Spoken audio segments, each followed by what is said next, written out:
que está baseada em horizontais e todo mundo vê essas horizontais como horizontais, o próprio formato do quadro, a mesa, a sequência de discípulos, a sequência de vigas, tudo isso mostra horizontal, horizontal, horizontal. É a infraestrutura da própria imagem que já corresponde a uma situação existencial nossa, que é de calma, de serenidade, de falta de movimento.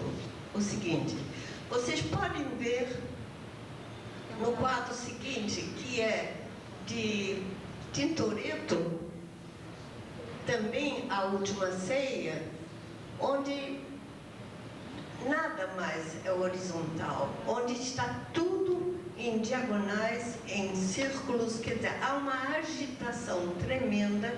Então a temática é a mesma, porém a solução formal, o conteúdo expressivo da imagem é de grande agitação. Então Tintoretto nos fala sobre um conflito, é um quadro altamente dramático, enquanto que o quadro de Leonardo da Vinci é bastante sereno.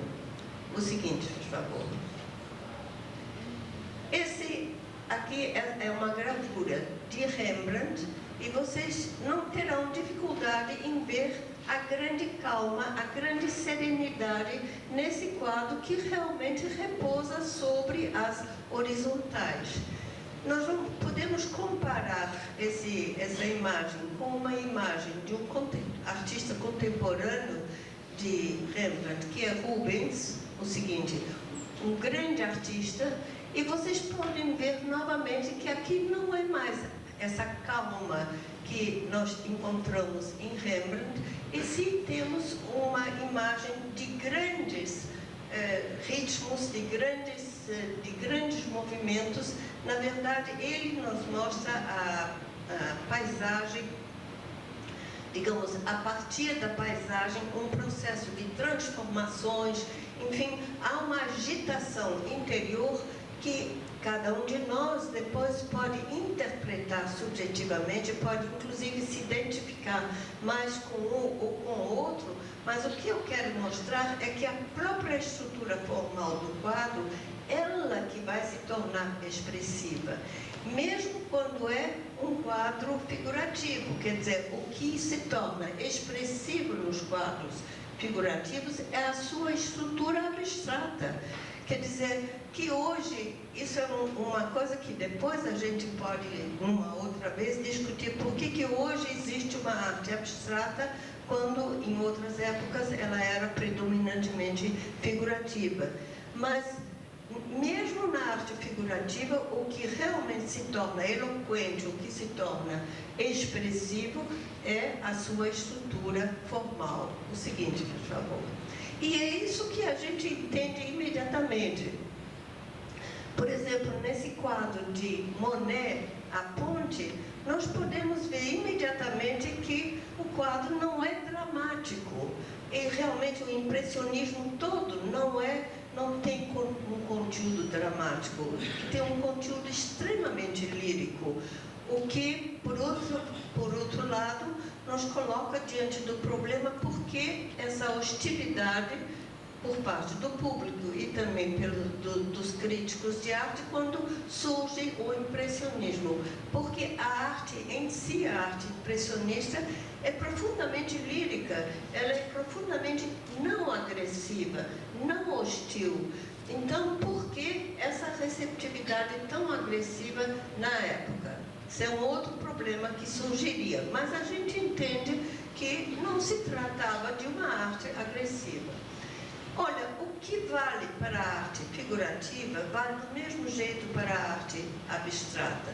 Quando nós vemos um quadro como esse de Mondrian, eu não vou entrar agora no desenvolvimento estilístico de Mondrian, mas nós podemos ver que, de antemão, um quadro que é composto principalmente de horizontais e verticais, não tem uma agitação interior. É um quadro contemplativo, um quadro que ele que parece ser matemático, mas na verdade ele surge a essa solução por razões espirituais, realmente ele procura uma espiritualidade em sua própria vida.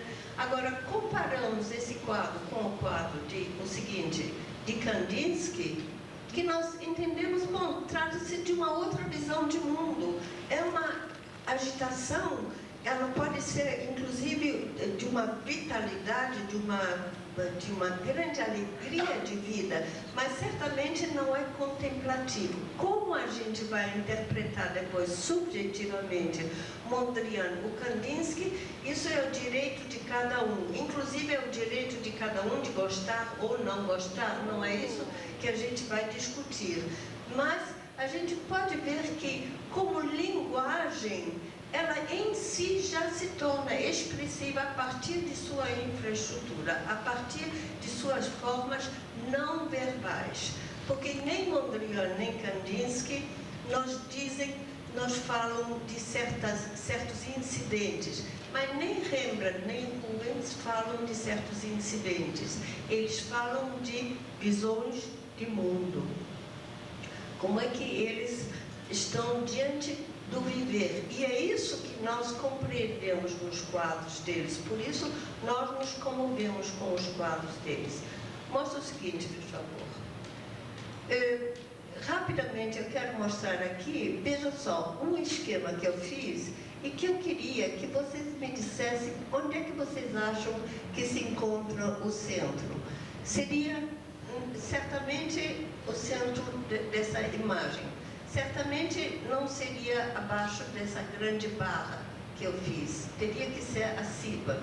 Seria na segunda, terceira, quarta marcação. Na segunda, na terceira, mais alta. Na quarta. Bom, eu vou dizer uma coisa muito estranha, que todo mundo tem razão. E não digo isso por motivos diplomáticos, e sim porque acontece o seguinte: existem, em cada forma, existe um centro geométrico e um centro perceptivo. E o centro perceptivo não corresponde com o geométrico. O geométrico pode ser medido, a gente pode medir a altura, dividir em dois, e nós temos o centro geométrico. O centro perceptivo não pode ser medido. Ele vem da nossa sensibilidade, porque para nós, cada área de uma imagem tem um peso diferente. Tanto assim que a faixa inferior nós sentimos como a base, como se fosse a terra em que pisamos, ela é mais pesada visualmente do que a mesma faixa na parte superior. Então, por ser mais pesada, nós colocamos o centro perceptivo um pouco mais acima do centro geométrico. Qualquer pessoa que trabalha ou com, digamos, capa de livros ou com um painel que tem que pintar, vai ter esse problema de saber onde é que está o centro, como é que eu vou equilibrar as várias partes em torno desse centro. O seguinte, por favor. O geométrico está no broche da Madonna, na cabeça. Então, por isso, a Madonna ao mesmo tempo, está num lugar central e, ao mesmo tempo, ela tem uma leveza muito grande, uma elegância muito grande. Se Leonardo fosse um artista menor, ele poria o rosto no centro geométrico. Isso é o erro que se faz nas academias de belas artes em geral, que se começa pelo centro geométrico, quando não é, na verdade, o lugar onde deveria se começar uma composição.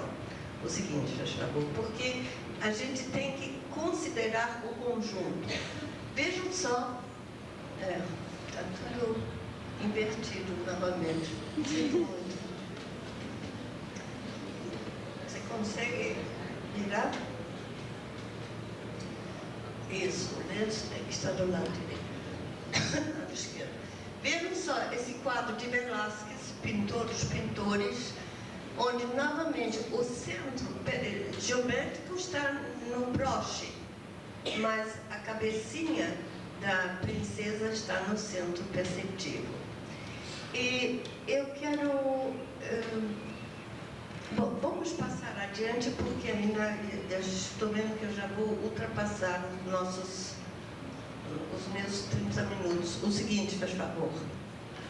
Eu só quero mostrar um detalhe desse lenço para mostrar o porquê que Velázquez é considerado pintor dos pintores. Vejam a aventura que ele faz ao pintar o branco desse lenço. Branco é a cor mais difícil para ser pintada. Branco e preto, como cor. E o que ele faz? Brancos transparentes, brancos opacos, reflexos brancos sobre o rosa sobre o branco. São viagens espirituais que nos levam para muito longe, fora e dentro de nós. São viagens que nenhuma droga deste mundo pode nos fornecer. Então a gente só pode dizer: toma arte, não toma drogas.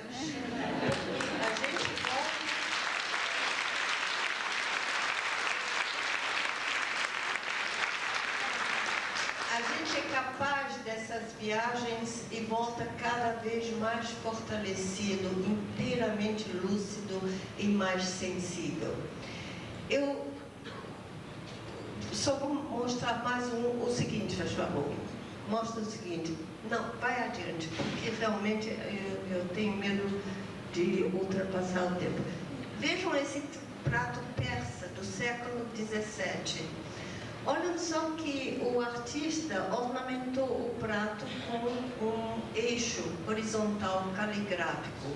Ele colocou esse eixo um pouco acima do centro geométrico, no centro perceptivo. Por isso esse prato tem essa elegância, essa beleza extraordinária. O seguinte, faz favor. Bom, eu só quero mostrar mais um detalhe e depois nós vamos parar. Eu desenhei aqui duas diagonais. Elas parecem simétricas, uma espelhando-se na outra. No entanto, nós não as vemos como iguais, porque uma das diagonais parece descer e a outra subir. Qual é que desce? A do lado esquerdo. Porque nós damos uma interpretação, uma avaliação diferente de um lado como entrada e o outro como saída, nem a ciência explica. Mas o fato é que a gente não vê a imagem do centro para os dois lados. E sim, a gente tem o lado superior, o canto superior à esquerda, como uma espécie de porta de entrada, e o movimento se propaga então para o lado direito. O seguinte, e é esse o movimento que é comum, que nós compreendemos o que está acontecendo nesse quadro. Ninguém está se movendo, é uma anunciação, e nós podemos ver que sempre o anjo da anunciação, o anjo que traz a mensagem, está do lado esquerdo. Quem recebe a mensagem, a Madonna, está do lado direito. Ninguém se mexe, mas todo mundo entende o que está acontecendo nesse quadro. Esse quadro é de Fra Angelico, eu passo rapidamente, por favor, passa o próximo. Um quadro de Leonardo da Vinci, também uma anunciação. Vocês podem ver, nós entramos ao lado com as asas do anjo e vamos até chegar para Madonna. O seguinte, Tiziano, nem preciso explicar, a mesma coisa. O anjo vem da esquerda, a ação vai da esquerda para a direita. Quer dizer, os lados também têm uma função diferente de cima e de baixo. O seguinte, aqui nós podemos ver, não, está invertido, mas não importa. Vocês vão ver, esse quadro está invertido. Eu inverti porque o outro deve estar certo, porque a sequência está errada. Aqui nós temos o milagre da pesca, né? Cristo falando aos pescadores, mas aqui, nessa inversão, nós vemos os pescadores falando para Cristo, porque os pescadores estão do lado esquerdo, Cristo está do lado direito. Mostra o seguinte, por favor. Vocês podem ver, essa está a posição correta. Cristo falando aos pescadores. Eu vou parar por aqui, eu tinha muito mais exemplos, mas porque eu quero... Não, por favor. Porque eu quero fazer alguns comentários Por favor, nós vamos parar aqui. Na próxima vez eu vou trazer mais material, porque eu quero fazer alguns comentários sobre o nosso tema arte e mídia. Então, eu vou pedir a luz. Eu acho que quando... Vejam só, cada jogo de futebol tem discussões intermináveis ao vivo depois de cada jogo. Nunca um problema de arte é discutido na televisão, na mídia. Parece que as pessoas só veem a arte como uma coisa que não só é uma coisa absolutamente supérflua, de luxo, não é nem sequer um divertimento. Em geral, pensa-se que isso não tem o menor interesse para o público. Mas eu acho que está se subestimando realmente a sensibilidade das pessoas. Quem está subestimando, em geral, são... Não sei se é só subestimando. Eu acho que há também, atrás de tudo, atrás talvez do próprio programador que corta um programa cultural, por assim dizer, em pedacinhos que acha mais excitante, e o que eu acho inteiramente inaceitável é nesses programas culturais o ritmo de videoclipe, como se a gente vivesse em termos de videoclipe. É impossível. O videoclipe pode servir para propaganda de alguma coisa, de um sabonete, ou de uma pasta de dente, ou qualquer coisa, mas não serve para um tema que tem a ver com a nossa existência. Porque quando a gente fala sobre arte, sobre problemas artísticos, na verdade a gente está falando sobre problemas existenciais.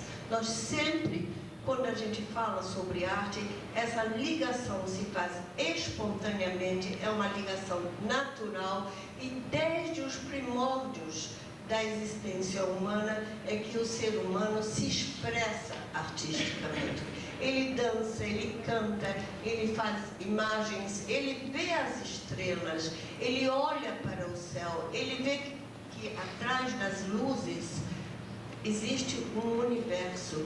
E ele se pergunta, o que é este universo? Quem sou eu?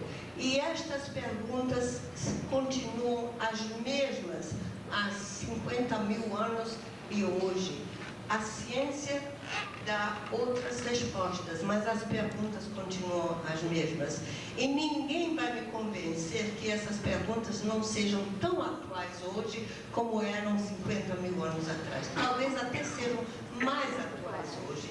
Hoje, numa situação em que o progresso material é fantástico, o progresso da tecnologia é uma coisa maravilhosa, a mídia é uma coisa maravilhosa, está sendo muito mal usada, porque ela devia ser complementar a nossa vida no sentido de enriquecer a nossa vida, de fazer com que cada um tivesse mais possibilidade de levar uma vida mais plena, mais plenamente humana, e é exatamente o contrário que está acontecendo. Então, eu acho que essas perguntas, quem sou eu, que sentido tem as coisas, são mais angustiantes hoje do que eram, talvez, em tempos anteriores.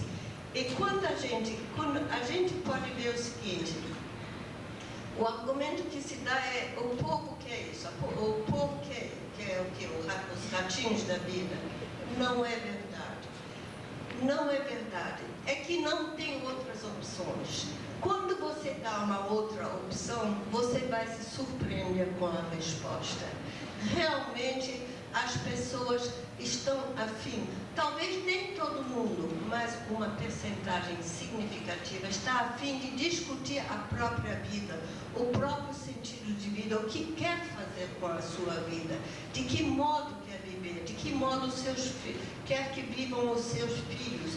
Tudo isso é da maior importância para as pessoas. E nisso entra a arte, não como um passatempo, um divertimento, mas como uma coisa mais humana que nós temos, essa capacidade de criar formas expressivas, e não só criar formas expressivas, como também a capacidade de sentirmos que existe beleza. Isso é uma coisa tão absolutamente milagrosa, da gente poder pensar em beleza, em harmonia, em compreender que através de todos os conflitos que nós possamos viver, existe um sentido harmonioso, um sentido de vida humana, que nós, cada um de nós, representa um universo com possibilidades criativas que nós, como seres humanos, podemos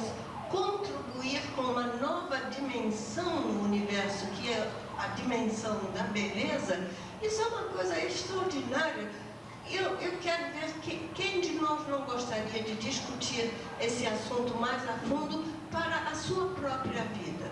Então, o que eu acho que a mídia poderia fazer, deveria fazer, o que eu acho que existe na divulgação da arte é dar às pessoas um voto de confiança, das pessoas confiarem em sua própria inteligência, em sua própria sensibilidade para poder viver melhor.